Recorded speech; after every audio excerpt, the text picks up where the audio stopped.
Hello. Hello. Hi, I'm Gemma, I'm Anthony. and we represent United Students Against Sweatshops. So I'm going to try to keep it really quick because I know we have a lot going on. So United Students Against Sweatshops, we started last spring, and our goal is to ensure worker safety rights and just overall human rights of laborers in all various industries. And we are specifically focusing on sweatshop issues. So I don't know if most of you guys know, but a lot of our clothes that we wear today, specifically our collegiate apparel, so our BC sweatshirts, our BC hats, I see some in the audience, it's okay, I bought them too. They come from sweatshops, a lot of them. And we're specifically focusing on this one country called Bangladesh in Southeast Asia. And we're focusing there because there was a factory collapse in April 2013 that killed 1,200 people, mostly women and children. And their ages range from 10 years old to 50 years old. And these people, they work in absolutely disgraceful working conditions. They work 6 days a week, 12 to 14-hour work days, and they make only about $68 a month. So basically, our sweatshirt that costs $50, why does it cost $50? These people are being paid nothing. Not only are they being paid nothing, but they work in terrible, terrible conditions. So that's a little background. So we have been trying to work with administration for BC to sign this accord called the Bangladesh Fire and Safety Accord that would ensure workers' safety rights and would ensure that factory collapses and people being killed to make our sweatshirts would not happen again.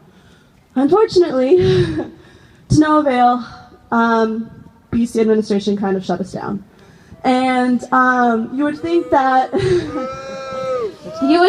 as a Jesuit institution, they would be more than happy to usher in students into an administrator's office and say, yes, we're so on board. We don't like sweatshops. We don't want children and women dying just so we can make our sweatshirts, our sweatpants, everything that, I mean, like, to me, I don't know how people can sleep at night, and I don't know.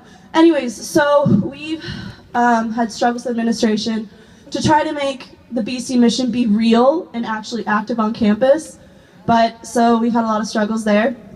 And so we're a little disheartened. We're not going to give up just yet. We're going to try to plan another attack.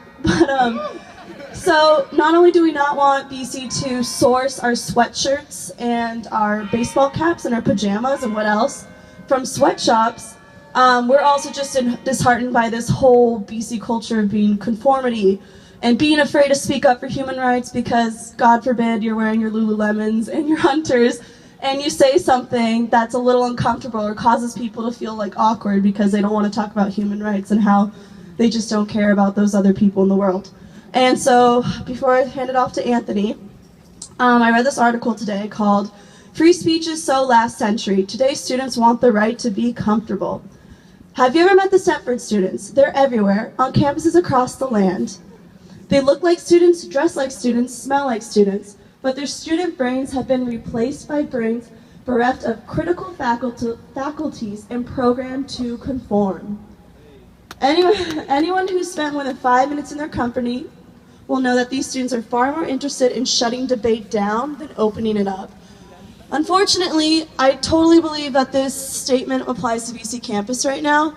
That's very unfortunate, but fortunately there's people like you right now who are here today, and hopefully we can make this statement change for the better and have BC students actually use our education, our intellectual capability to start discussions and to start, most importantly, action.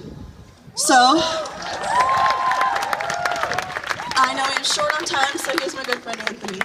So before we leave, I just want to address why we are here today and why free speech is such an important right on campus for us students to have. And so to answer the question of why we are here and why free speech is important, I think we have to first ask ourselves why we are at BC, why are we students at an amazing institution. And I think So to answer the question of why are we here, I think we need to think of why we are here at BC. And so we are constantly told to be